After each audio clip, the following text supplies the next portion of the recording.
Today we have GVM ST300R to do a demonstration. The first thing you can see is that this is a U-frame, and then this is a light stand. The first thing we need to do is put the U-frame, the one above. The mouth goes into our light holder. You need to tighten this spiral button.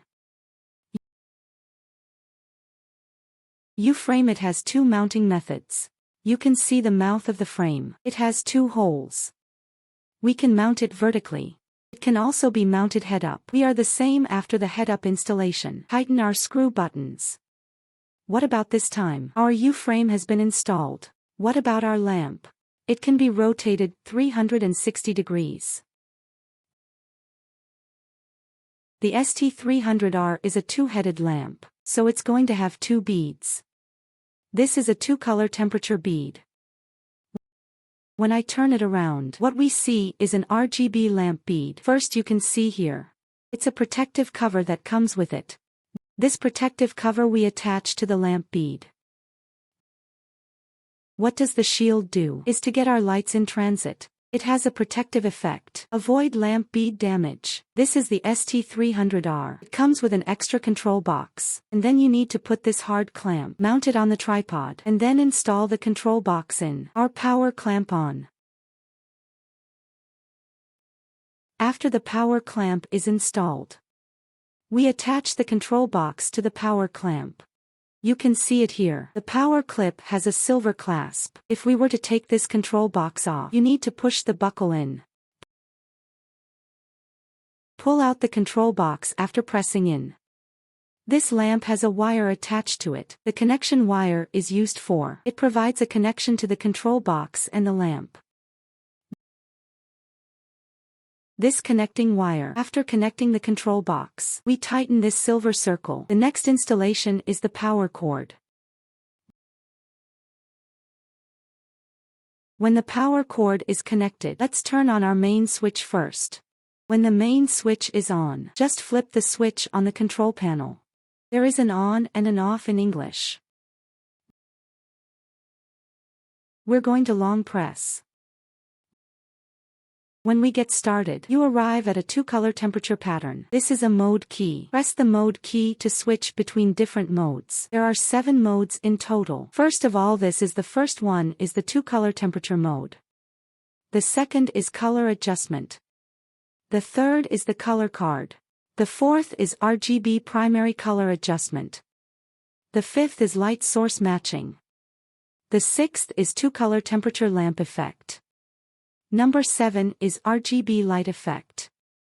We set it to a CCT two-color temperature mode. First of all, there's this button.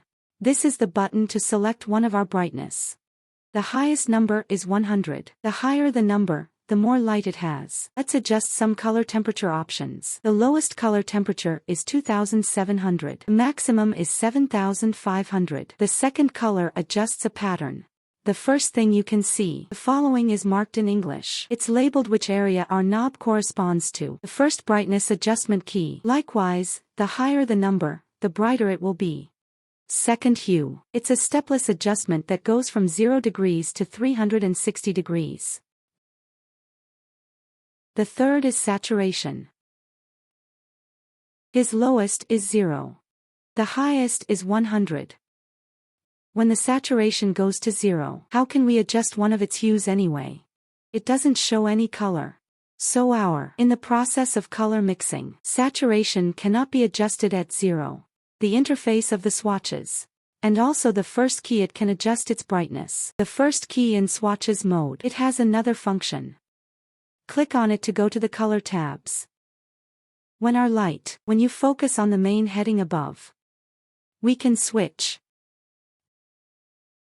It has 2 modes. When you choose the mode you want, we can light it up a little bit. We'll be able to access our selected area. Different numbers represent different color combinations. And then you tap it again. Just go back to the color card screen. Now we move on to the fourth screen. That's RGB mode. The first button also adjusts the brightness. And then I'm going to have 3 sequences, corresponding to the next 3 buttons, different functions. We need to tap it. You can see the cursor. It's focused on the numbers. R stands for red. G is for green is green. B for blue, blue. And then we turn the 3 buttons in turn. It's different to change it by a number. Make it the color you want to make it. And then we go in and we get the 5th one. Light source matching mode. When you're shooting in a studio, it can select different light effects by matching the light source, like tungsten lamps, and sunrise, cloudy day, and other light effects, for your choice. The first bond you see at the beginning, also dimming. Tap. I'm going to get into what we just talked about. The effect interface for each light. There are a total of 12 effects of the lights, and then we tap it again. We go back to one of our light matching interfaces. The next step is to enter the 2-color temperature light effect interface. The first thing we see is that this is closed, and then we rotate. You go into a light effect mode, also known as scene mode. It was converted to the first scene mode. We need to trigger it manually to turn it on. We picked a light effect we wanted. Tap. A little bit more light. You will enter the following 3 groups of screens. First is brightness, second color temperature, the third is speed. We can tune it in turn to the effect we want. Speed is the speed of the light effect. You can also adjust it to suit your needs. Get the effect you want. Now we're going to do the second bond. Click to enter menu.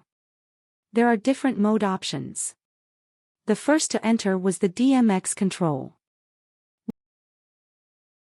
We need a DMX cable.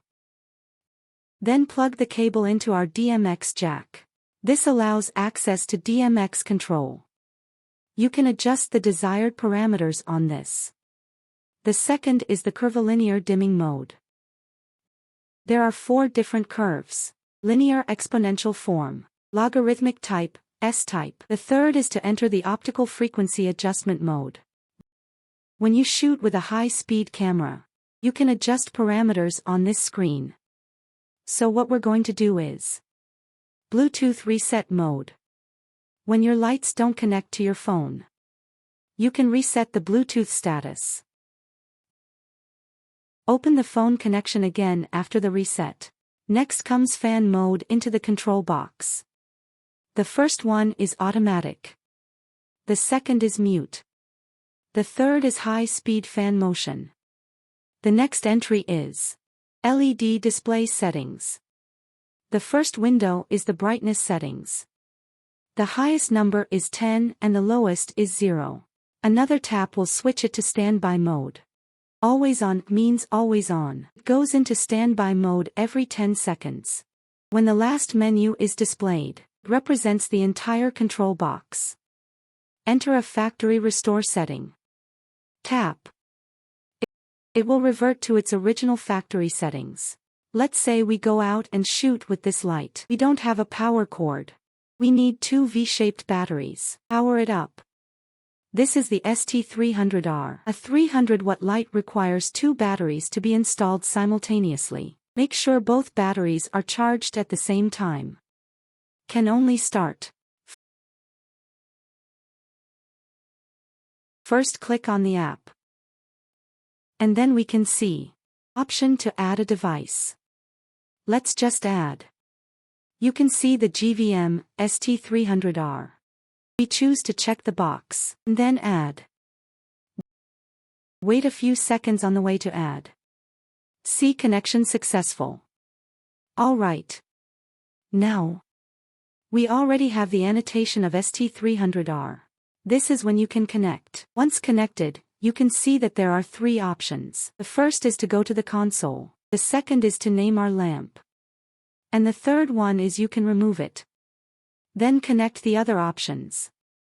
Be the first to enter the console. We can find that this is actually the same pattern as on the control box. It's much more intuitive than that. Take the CCT model. You can adjust the color temperature here. And then here's adjusting the brightness. Curve dimming. Return to the RGB screen. We can change the color we want. Here we adjust the color. You can also adjust the color card you want. Digital color palette options. The engineer has helped us adjust it. Color card preset. Click. The lamp will display the corresponding color. Next up is the light source matching option.